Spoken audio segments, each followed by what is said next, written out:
I'm here with Jim McCabe from Vero, a longtime gold sponsor of the Police Officers Credit Union Association. Jim, thanks for joining me. Great to see you, Ken. Great to have you.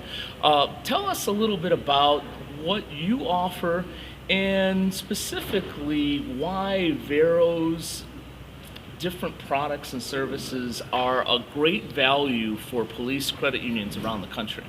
Great question.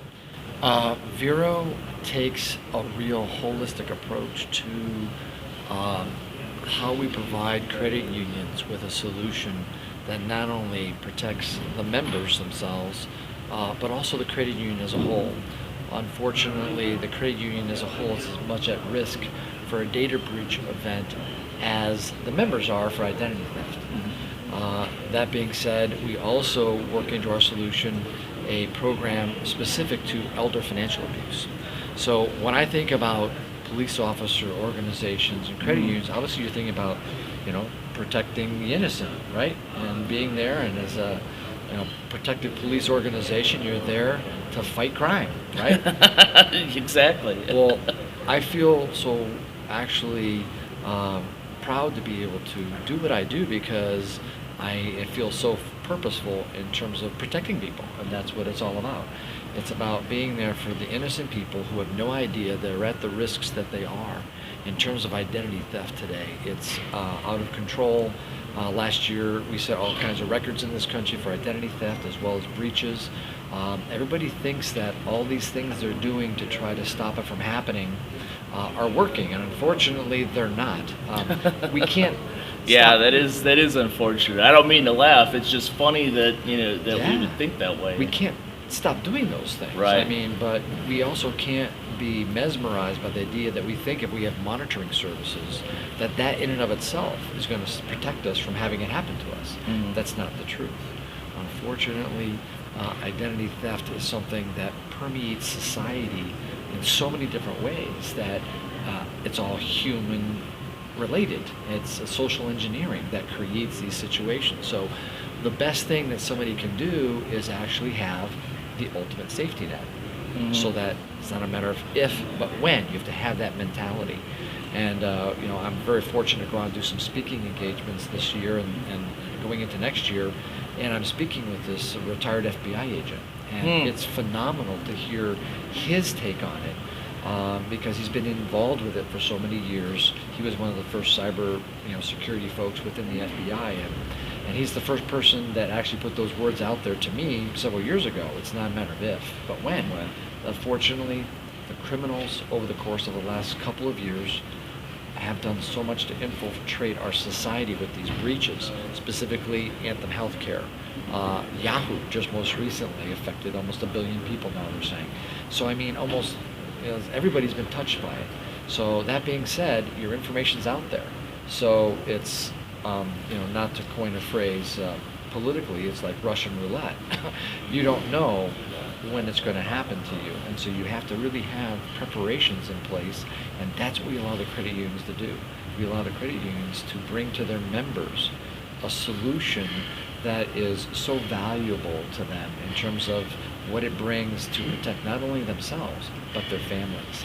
And that's also a unique element of what we do. We extend it not just to the member, but to the whole family in terms of identity theft. So that being said, the whole idea of our solution, again, is to create this blanket of security around the credit union. And again, hand in hand with the police, theme there. The police are there to create that sense of security. You want to help. They're there to obviously deter people from committing crimes, and we do that in the way of credit monitoring and some other things. Awareness and education is a great way to deter these things from happening. But when it happens, you want somebody there for you. You want the police to be there for you if you have a crime happen. Well, you want somebody to be there for you if you have an identity theft as well, because it's like a second job to get yourself out of an identity theft situation. So that being said, I am so proud to represent the companies that I do that allow members to be actually made whole in terms of what they're facing, in terms of what could be a nightmare. Right. And so these advocates that I represent will actually talk to the member and actually get them out of the trouble. They'll actually fix it on their behalf. Through a limited power of attorney, they literally will make the phone calls, letter writing, research that it takes to get them out of the trouble that they're in. And that's first and foremost for the members. And the thing about that is that, again, it affects quite often not just a member, but their whole family. Right. So it's important. I mentioned elder financial abuse before. It's an epidemic in this country.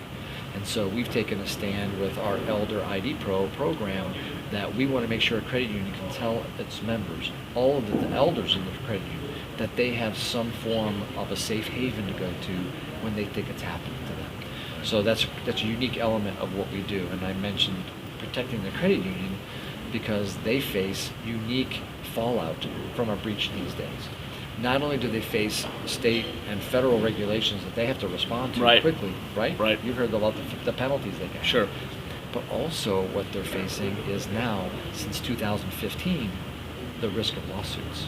That was never there before 2015. Now there's a precedent set by the Seventh Circuit Court of Appeals in this country that you can sue somebody when you have a data breach. Right. So now the credit unions are facing legal expenses that they never really had to think about before, and potential settlement costs. So those things are also facing them. Our solution actually comes to their aid in those scenarios to help them. So we kind of got their back, and they've got the back of their member in terms of the identity theft. So that's what I'm saying. It's kind of an all-inclusive blanketing of the institution in terms of how we want to approach it in a holistic way. And here's the really cool part. The credit union can actually generate non-interest income as a result of our program. And it's non-interest income that actually is so important because when you're facing breaches, Ken, on the outside, and all of these cards potentially you have to replace for EMV chip cards are expensive, you don't have budgets for that stuff. Right. You also don't have budgets if you were breached. So where are you going to get that money from? So again, this non-interest income goes a long way to help shore up the overall security of the credit union because it costs something to create cybersecurity. Well, and there's nothing wrong with making money. Exactly. Credit union world, police credit union world, or otherwise, if you make it, you could always give it back in all types of ways. To close, do you have maybe a success story, either with a police credit union or another credit union that our police credit union friends might find interesting and important? Yeah, police officers credit union in Omaha Police, and Mary Johnson, CEO there. I know Mary well. Yes. Hi, Mary. Hi, Mary. And we approached Mary actually at one of your sessions. I believe it was either in Vegas or one of the conferences Right. you had, and we got into a discussion about it. And Mary resonated with it really quickly on a couple levels. She was saying, well, we could really use some non-interest income for our credit union, which was Right. important. But she also got the connection with the police force theme and the protection of identity theft. And she did a phenomenal job of rolling out the program, taking her time to create member awareness about the program and the Right. importance of identity theft and the importance of protection for everybody. And so that when she rolled out the program, it was such an easy transition that she achieved a 90% participation rate with her checking accounts, which she's ecstatic about because, again, not only did she maximize the participation of Right. those checking accounts, which are most vulnerable within the credit union for identity theft, but now she's generated an enormous amount of non-interest income she had no other way of really achieving. So that has helped, again, her in a multi-dimensional way, and again, it just feeds, and we've actually sent her at times articles and information that helps her continuing to keep her members updated on why identity theft is important to have and to provide to not only the members themselves but their families as well. So she really got it, and she resonated with that. And I have several credit unions within your organization after a meeting in New Orleans that I'm talking to. I just presented to the New York's finest. Yep, And, the finest federal credit union. I yeah. just presented to them last week, and it was great. A great understanding again of what, again, the whole program represents in terms of protecting the members, but protecting the whole institution Right. as well. They got that one big time. And so, bottom line is, for the credit unions that are with the Police Officer Credit Union Association, there's nothing more synergistic than what we're talking about here in terms of this program. and it resonates with security and with protection of your members, with protection of society in general. So that being said, that's the greatest thing that I've always wanted to be part of your organization because of that. I just saw the great synergy between our two solutions. Well, we're glad you're part of it. Thank you for bringing a real valuable service to the Police Officers Credit Union Association and our members. And thank you for spending some time with me today. Excellent, Ken. No, thanks so much. Appreciate it. Thanks, Jim.